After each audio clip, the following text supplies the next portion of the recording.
Hi everyone, welcome back to Veena tuition centre. இன்றைக்கி நம்ம 10th மேக்ஸில் கார்ட்டீசியன் ப்ராடக்ட்னால் என்னென்னு பார்க்கலாம். கார்ட்டீசியன் ப்ராடக்ட்டோட டெஃபினிஷன் ஃபஸ்ட்டு பார்க்கலாம். ஏ அண்ட் பின்னு ரெண்டு நான் எம்டி செட் எடுத்துக்கிறோம். எம்டி செட்னால் செட்டில் ஒன்றுமே இல்லைன்னு அர்த்தம். நான் எம்டி செட்னால் கண்டிப்பாக செட்டில் ஏதாவது ஒரு எலமெண்ட்ஸ் இருக்கும். அந்த மாதிரி ரெண்டு நான் எம்டி செட் எடுத்துக்கிறோம். அந்த செட்ஸ் எல்லாத்தையும் ஆர்டர்ட் பேர்ஸில் எழுதுவோம். ஏ கமா பின் அந்த மாதிரி ஆர்டர் பேர்ஸில் எழுதணும். அதில் ஸ்மால் ஏ வந்து கேபிட்டல் ஏவில் ஒரு பெரிய செட்டில் உள்ள எலமெண்ட்ஸில் இருக்கும். ஸ்மால் பி வந்து கேபிட்டல் பின்னு ஒரு பெரிய செட்டோட எலமெண்ட்ஸில் இருக்கும். அந்த ரெண்டுத்தையும் நம்ம ஆர்டர் பேரில் வச்சு எழுதுறது பேர் தான் கார்ட்டீசியன் ப்ராடக்ட். அதை வந்து நம்ம ஏ கிராஸ் பின்னு டினோட் பண்ணுவோம். ஏ கிராஸ் பின்னா A cross B equal to set bracket open பண்ணுறோம். ஏ கமா பி போட்டு சச் தட் அந்த ஸ்லாஷ் போடுறோம். அதுக்கு பேர் வந்து such that A belongs to capital A, small A belongs to capital A and small B belongs to capital B. இப்போ ஒரு some வச்சு பார்க்கலாம். ஏ கிராஸ் பிக்கு ஏ ஈக்குவல் டு 1 2 3ன்னு ஒரு செட்டு கொடுத்துருக்காங்க. பி வந்து ஏ கமா பின்னு ஒரு செட்டு இருக்குது. அப்போ நம்ம வந்து ஏ கிராஸ் பின்னு போடும்போது இந்த ரெண்டு செட்டையும் பிரித்து எழுதுவோம். 1 ஏ கமா 1 கமா ஏ 1 கமா பி 2 கமா ஏ 2 கமா பி 3 கமா ஏ 3 கமா பின்ட்டு. அதையே பி கிராஸ் சிக்கு எழுதும் போது ஃபஸ்ட்டு பிக்கு உண்டானது ஏ கமா பி எழுதிட்டு அப்புறம் ஏக்கு உண்டானது 1 2 3 எழுதிப்போம். நெக்ஸ்ட் எக்ஸாம்பிள் சம் பார்க்கலாம். Example 1.1. If a equal to 1 comma 3 comma 5 b equal to 2 comma 3.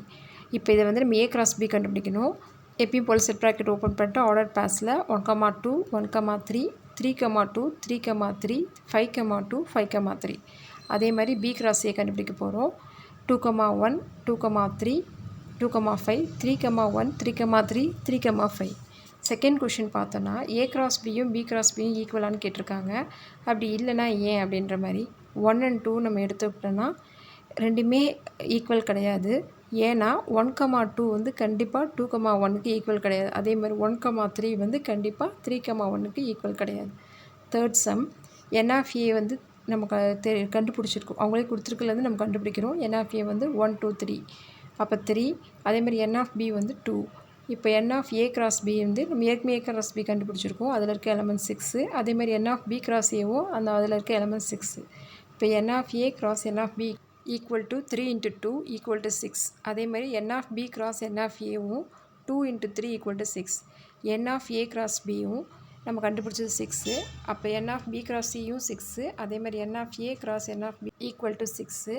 therefore n of a cross b equal to n of b cross a is equal to n of a cross n of b. Next sum. Example 1.2. Question வந்து if a cross b equal to 3, 2, 3, 4, 5, 2, 5, 4 find a and b ன்னு கேட்டிருக்காங்க.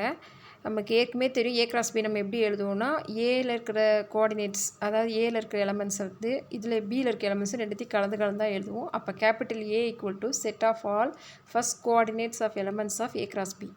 அதனால் a இப்போ ஃபஸ்ட்டில் இருக்கிறதெல்லாம் பார்த்தோன்னா 3யும் 5யும் தான் இருக்குது. அப்போ 3 கமா 5ன்னு எழுதிக்கலாம். அதேமாதிரி பி பார்த்தோன்னா set of all second coordinates of elements of A cross b. Second coordinates பார்த்தோன்னா 2 4 தான் இருக்குது. அப்போ பி ஈக்குவல் டு 2 கமா 4.